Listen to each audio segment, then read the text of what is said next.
You are listening to Greg and his friends talk sports.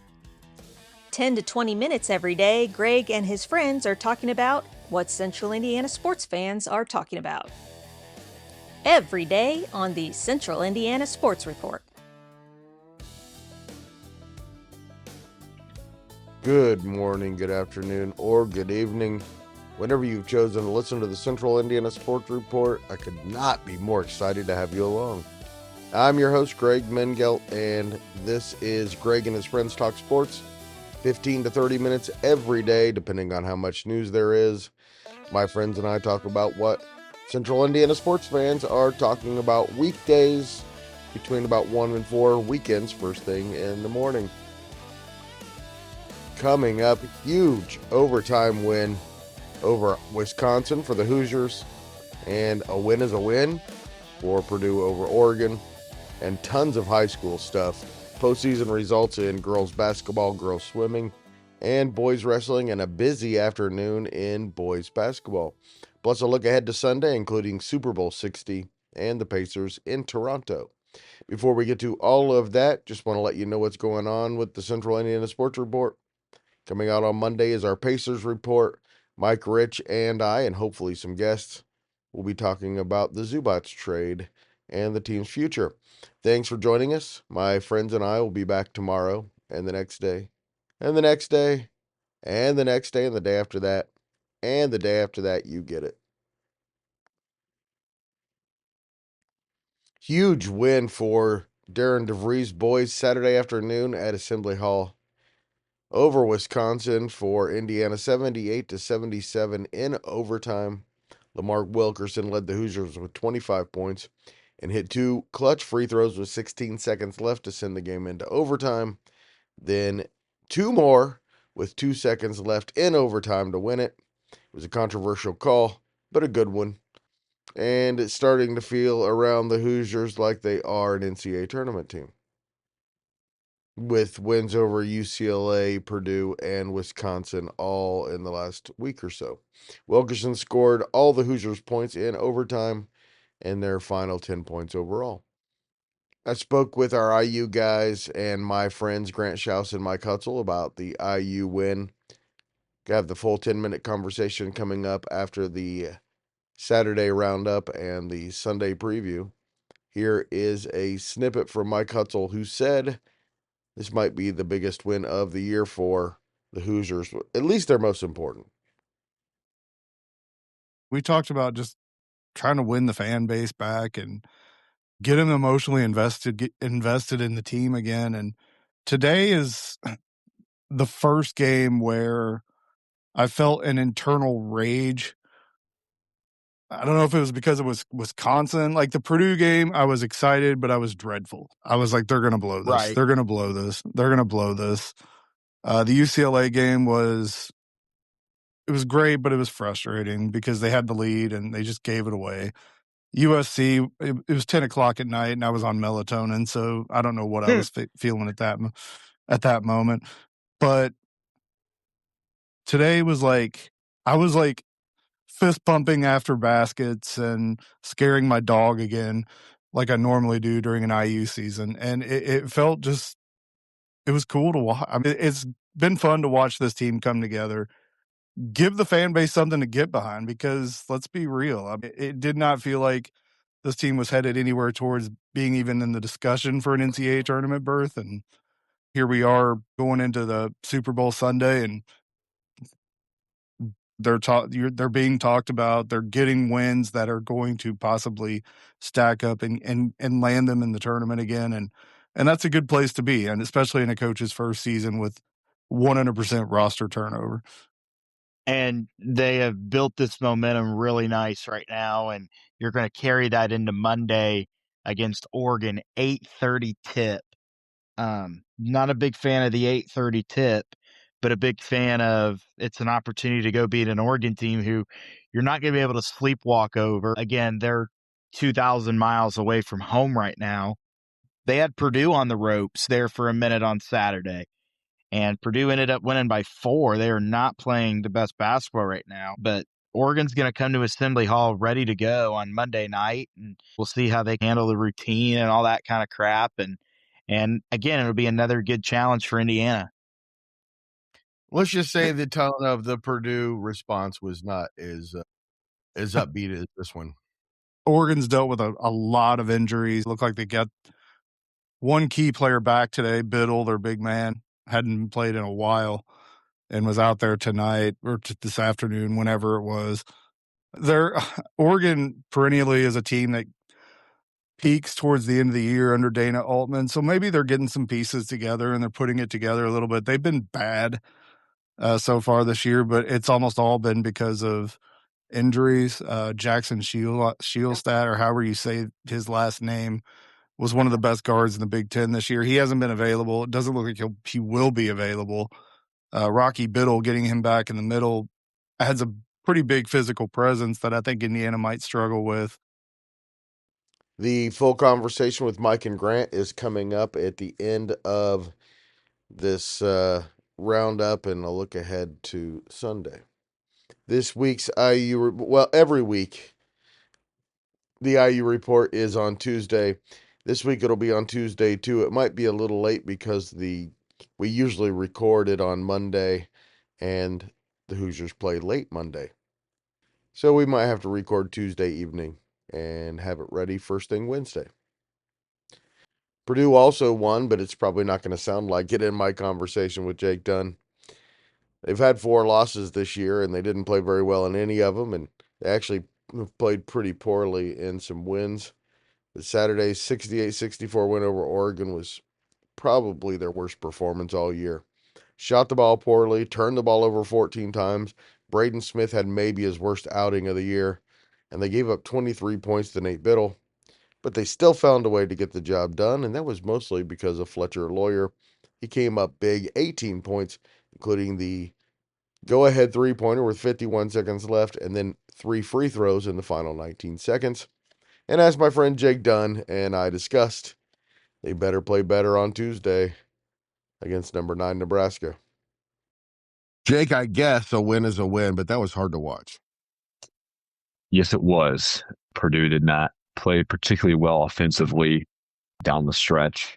Braden Smith only had 13 points, 6 turnovers, and it feels like Oregon was able to disrupt the pick and roll. I think we kind of talked about our confidence after the Maryland game. It kind of rebounded, beating a team like that, and I think my confidence has kind of regressed a little bit here since this game has concluded. No doubt about it, but huge shot by Fletcher Lawyer. Absolutely. He was big today. That shot, obviously, he also had 18 points on 7 shots, 3 of 4 from behind the arc.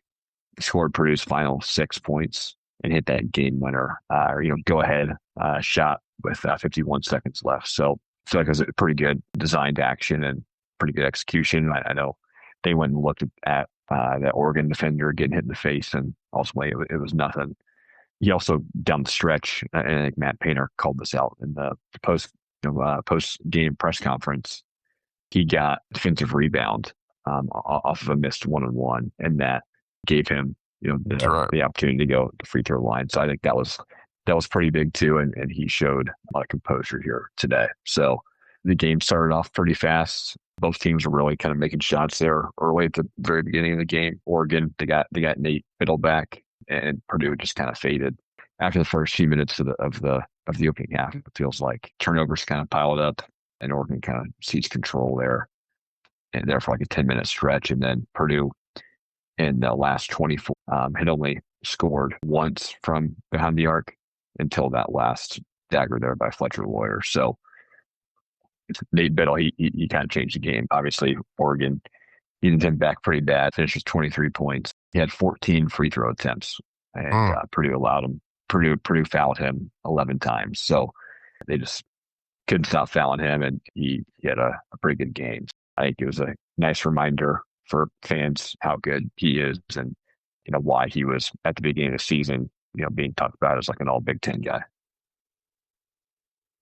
One thing's for sure is they're going to have to play better on Tuesday. Yeah, for sure. Nebraska is as tough as Purdue's ever really seen them. And Purdue's lost at Nebraska to some kind of mediocre Nebraska teams over the years. So the crowd's going to be rowdy. Purdue historically has not played particularly well there. I kind of expect Nebraska to end up winning that one. Hopefully that Purdue can get in the right mind and be a little more prepared for that one. And I don't know if this team was looking ahead and focusing on Nebraska and kind of wasn't really taking Oregon too seriously or what, but should have won by about 24 instead of 4. Tons of high school stuff coming up. But before we get to that, a few college basketball games. Also in the Big Ten, a wild one in East Lansing. Michigan State 85-82 over Illinois in overtime. Controversial finish. Jeremy Fears was insane with 26 points and 15 assists. Nebraska's 10-2 in the Big Ten and 21-2 overall after beating Rutgers 80-68. And number 2, Michigan is now the alone in first place in the Big Ten. They are at Ohio State Sunday at 1. Nice 73-68 win for Ball State over Louisiana Monroe in the MAC Sunbelt Challenge. Cardinals are now 8-15. Butler fell to Marquette 70-55. IU-Indy beat Cleveland State 82-74. And Notre Dame lost to Florida State at home 82-79. Kokomo's Glory Badunga had 17 points on 7 of 8 shooting and 10 rebounds, 7 block shots, and 3 assists. In Kansas' 71-59 win over Utah. Arizona's 23-0 after an 84-47 win over Oklahoma State. Houston is 21-2 after beating number 16 BYU 77-66. Freshman Kingston Fleming's 19 points, 5 assists, and 5 rebounds. BYU freshman AJ DeBonta 28 points, 5 rebounds, 4 assists. In a battle of a couple probable top 5 picks in the NBA draft and potential Pacers. And in an absolute thriller, a couple more potential Pacers. The Tar Heels came from behind to beat number 4 Duke 71-68 behind 23 points from Caleb Wilson. That kid is special.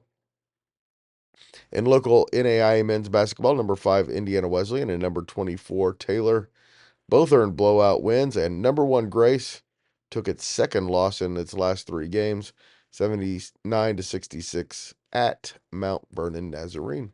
Indiana Wesleyan's now within a game of the Lancers atop the Crossroads standings. Huge win for Anderson, 78-70 over Rose-Hulman and Terre Haute.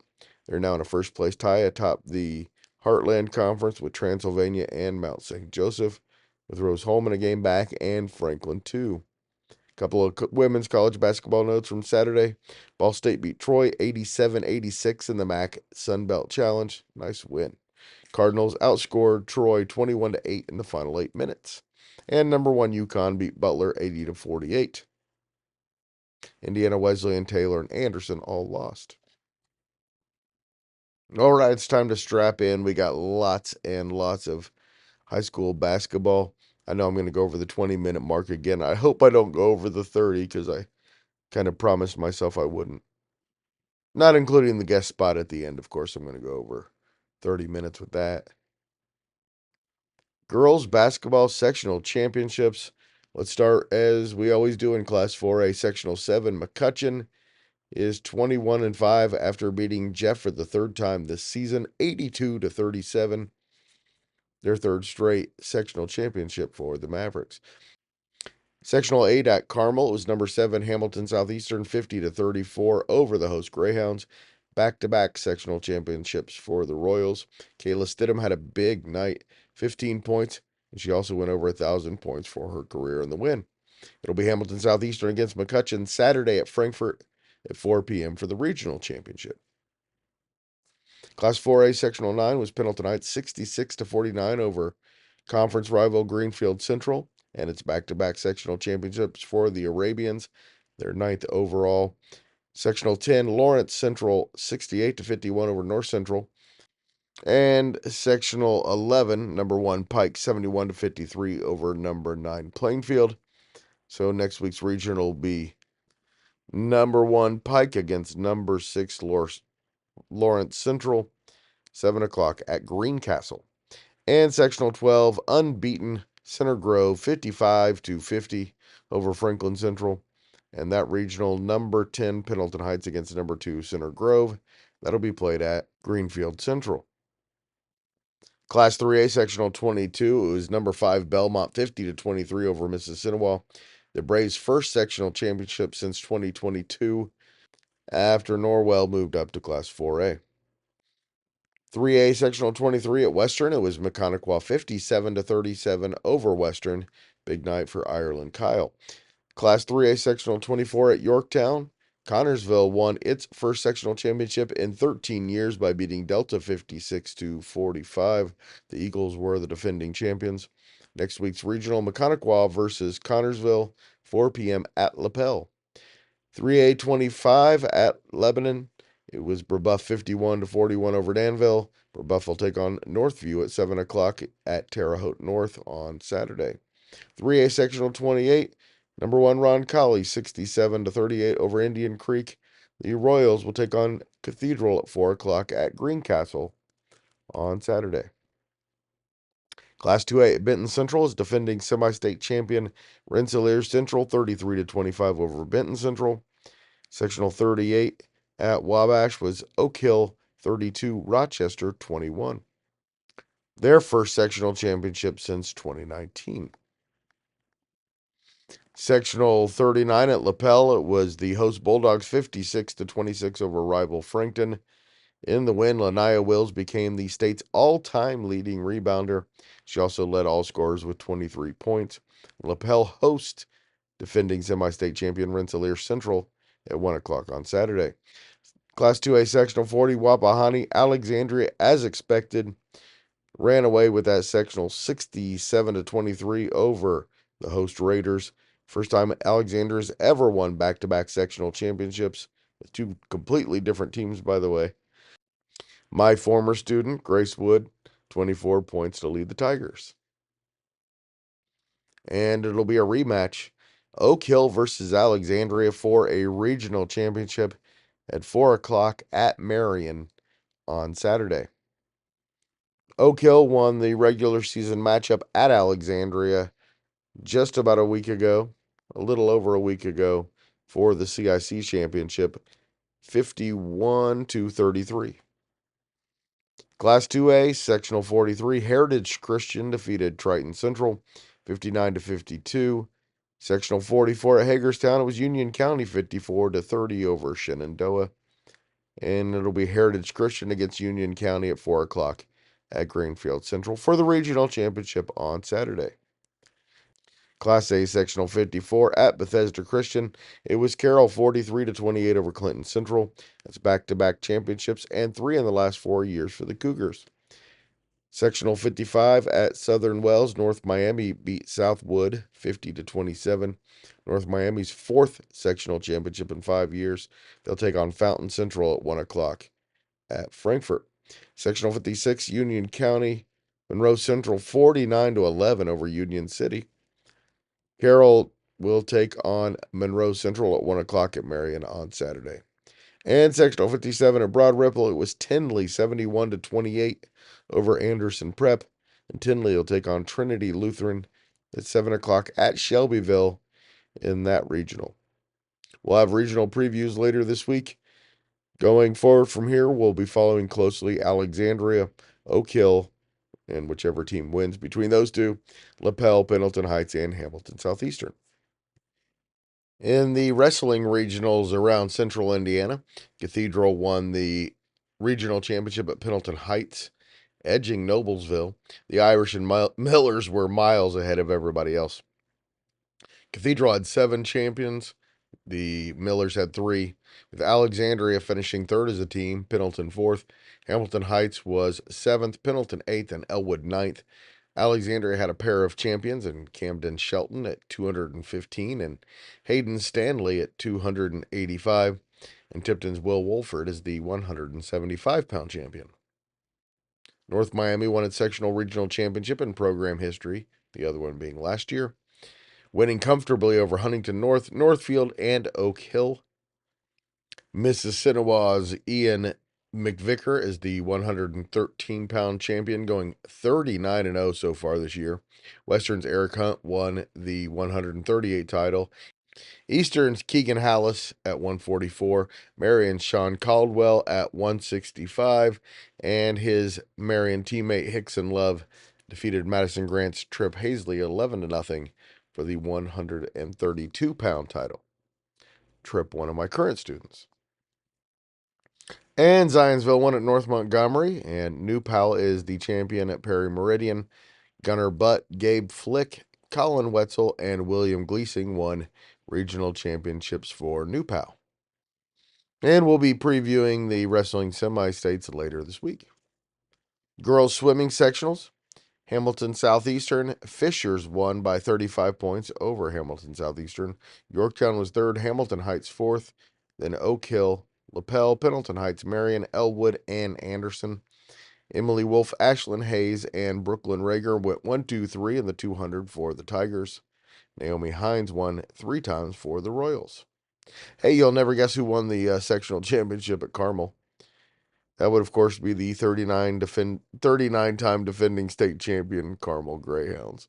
Noblesville beat Westfield by a point for second place. Western was fourth, then Mechaniquah, which had a really good team when I was growing up. Northwestern, then Kokomo, which had a great program when I was growing up. Garin Catholic, Tipton, and Eastern. 8 different Greyhounds won a sectional championship. Molly Sweeney, no surprise, won 4 times. At Jay County, Delta won over Jay County and Norwell. Olivia Jackson and Eleanor Groves won 4 sectional championships apiece for the Eagles, the 6th sectional title in program history, and the 3rd straight for Delta. Greenfield Central dominated at New Palestine with Mount Vernon 2nd and New Pal 3rd. Mount Vernon's Olivia Beck won the 100 backstroke, and New Pal's Isabel Toll was the diving champion. Zionsville won its 30th sectional championship and 21st straight in Lafayette. The Eagles swept the relays and went 1, 2, 3 in 6 events. And we will be talking more about the state meet later this week. And some boys basketball scores on Saturday afternoon. Class 2A number 1 Oak Hill took its first loss of the season, 58-53 to Homestead. Jace Tonigal had 19 points, 7 assists, and 4 rebounds for the 15-1 Eagles. Mac Welker scored 26 points and had 10 rebounds for the 13-5 Spartans. Alexandria, big win for the Tigers to improve to 9-8, 75-65 over Sheridan. Just the 3rd loss this year for the Blackhawks. Bryson Eckler and Jackson Brizendine had 15 points apiece for Alec. Sheridan's Trey Page led all scorers with 18 points, that thanks to Dwight Kasler. Madison Grant won its 4th game of the year, 53-28 over Westdale. Delta beat Mississinawa 51-31. Yorktown defeated Taylor 64-50. The Tigers had a really good weekend with wins over Pendleton Heights and Taylor. They're now 9-7 after their 3rd straight win in 4th and 5 games. Drew McClatchy had 22 points for the Titans. It was Western 67, Mechaniquah 43, Carter Biggs 23 points in that win and went over 1,000 points for his career, according to Brian Gaskins of the Kokomo Tribune. Eastern beat Northfield 75-49. Comets are now 10-7. Colton Lindsay became Eastern's all-time leading scorer in the victory with 1,529. Not in that game alone, but for his career. Northwestern's 13-3 after a 37-29 win over Pioneer. Henry Nair had 11 and Colin Cook 10 for the Tigers. That according to Brian Gaskins as well.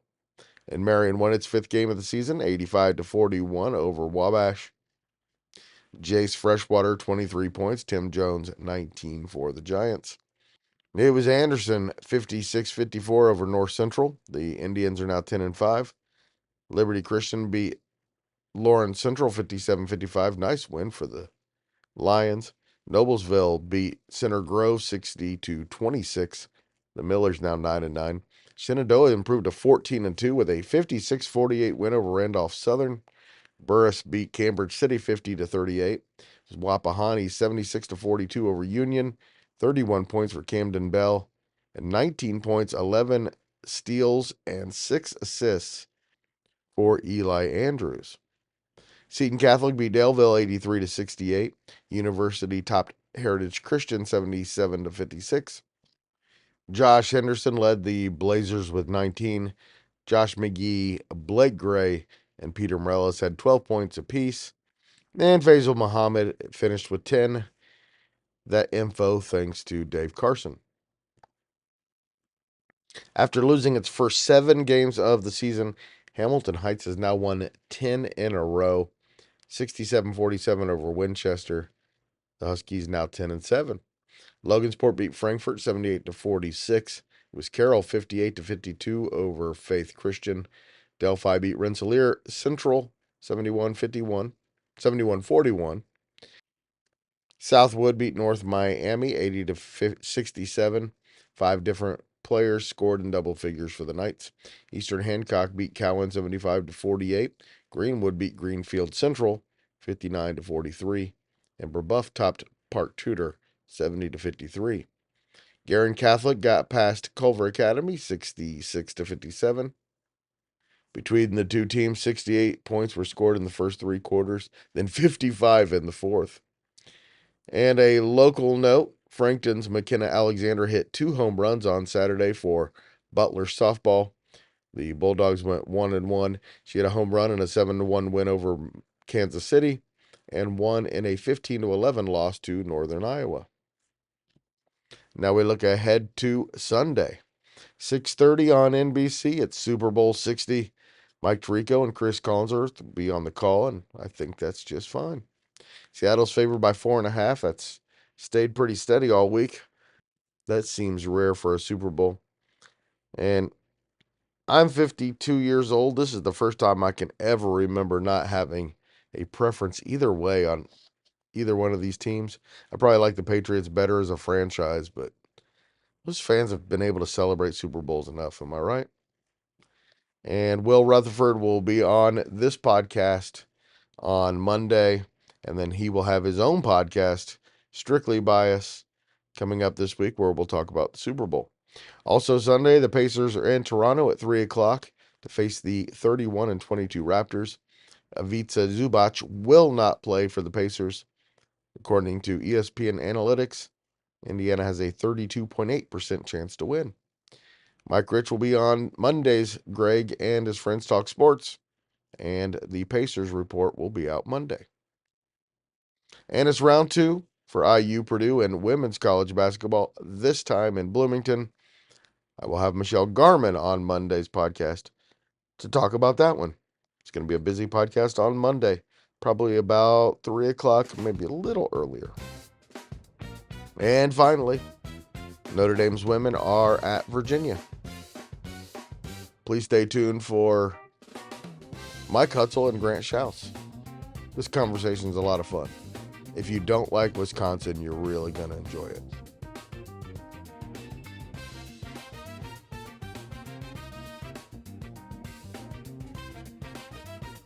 Guys, huge win for the Hoosiers, and there is no doubt there was a foul on that play.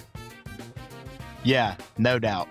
I mean, what a win. What a resume boosting win if you're Indiana, Mike. Like, the way to grind through that game, kind of win the way they have been winning the last few games. How they beat Purdue and had to hold them off there late. And, goes to overtime and you get a win, and you're never going to apologize for a win against Wisconsin at home. Oh, absolutely not. This is the only reason that wouldn't have been a foul is because Wisconsin has gotten away with that same exact play for so many years now that they don't understand that that's actually the rule of basketball. You can't take the Achilles out of the guy guarding to the basket with your foot and think that it's okay. If there was some sketchiness, we'll go back to the Connor Enright charge, but it happened right in front of Brad Davidson, and I'm okay with it. I thought it was hilarious. You're absolutely right. You never apologize for beating Wisconsin. It's a glorious day, and to beat them and watch them melt down over it because of the sketchiness of the officiating makes it just so much even sweeter. And the hit free throws the way they did down the stretch was big today too. Lamar stepped up, and he's playing well recently. I thought Dorn kind of took a little bit of a back seat today, but Lamar really played well, and the way this team has shown that they can battle through at the end of games now is really promising compared to a few weeks ago where they let the Nebraska game slip away, the Iowa game where they could never get over the hump, and then you have these last few games with UCLA in double overtime. You have the Purdue game and then Wisconsin game on Saturday. This team is really showing some fight right now, and it's actually been somewhat of an entertaining product recently. It really has. And today's, we talked about just trying to win the fan base back and get them emotionally invested in the team again. And today is the first game where I felt an internal rage. I don't know if it was because it was Wisconsin. Like the Purdue game, I was excited, but I was dreadful. I was like, they're going to blow this. Right. They're going to blow this. They're going to blow this.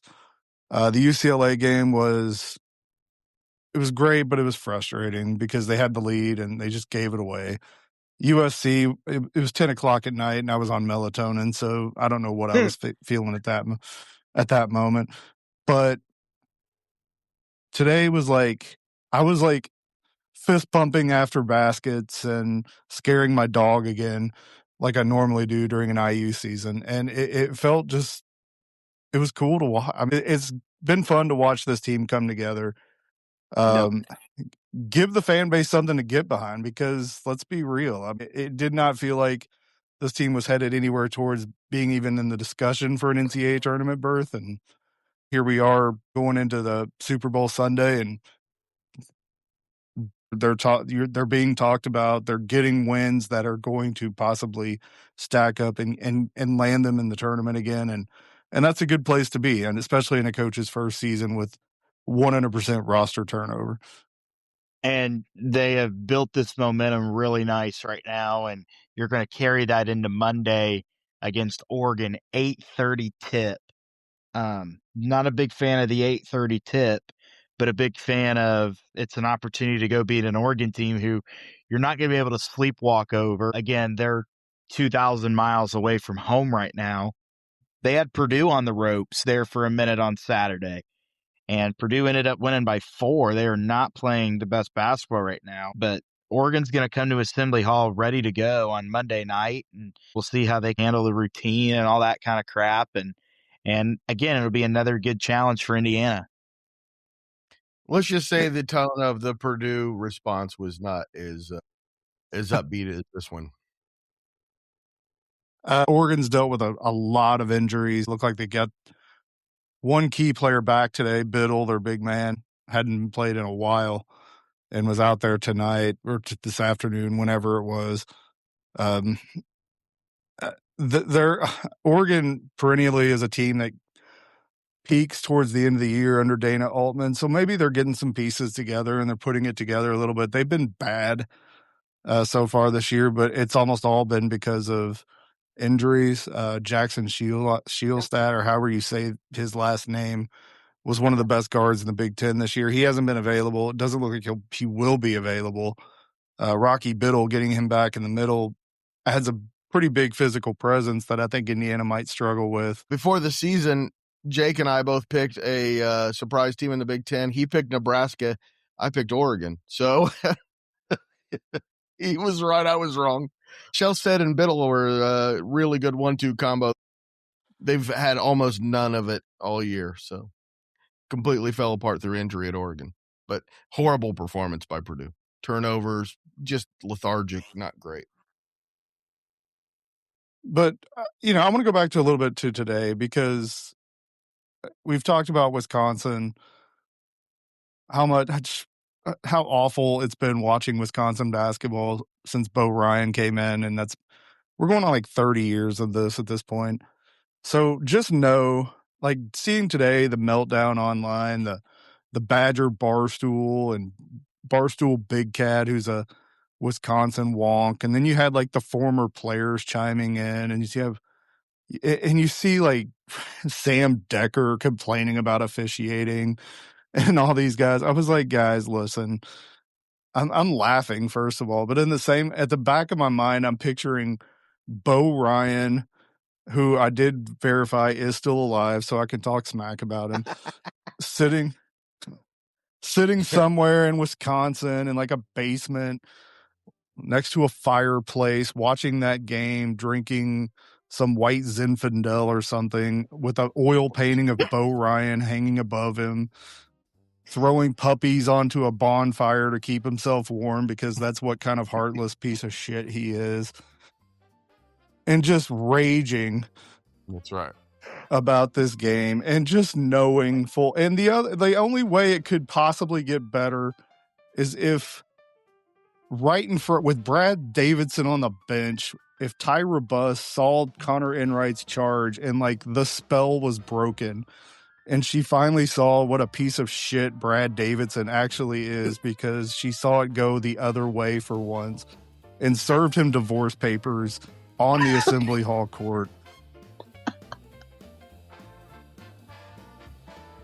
That's the only way the story gets better. That's it. That's the only way.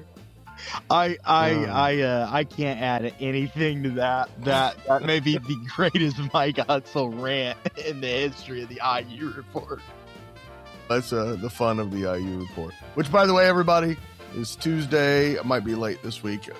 We'll be talking more IU, but well, there's another game between now and then, so. Go Hoosiers. F. Brad Davidson.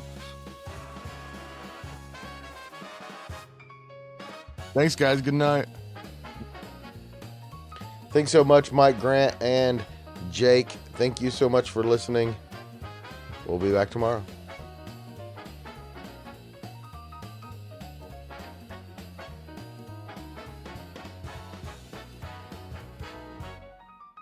In case you hadn't heard, the Central Indiana Sports Report is a product of ITG Media. And I love Susan.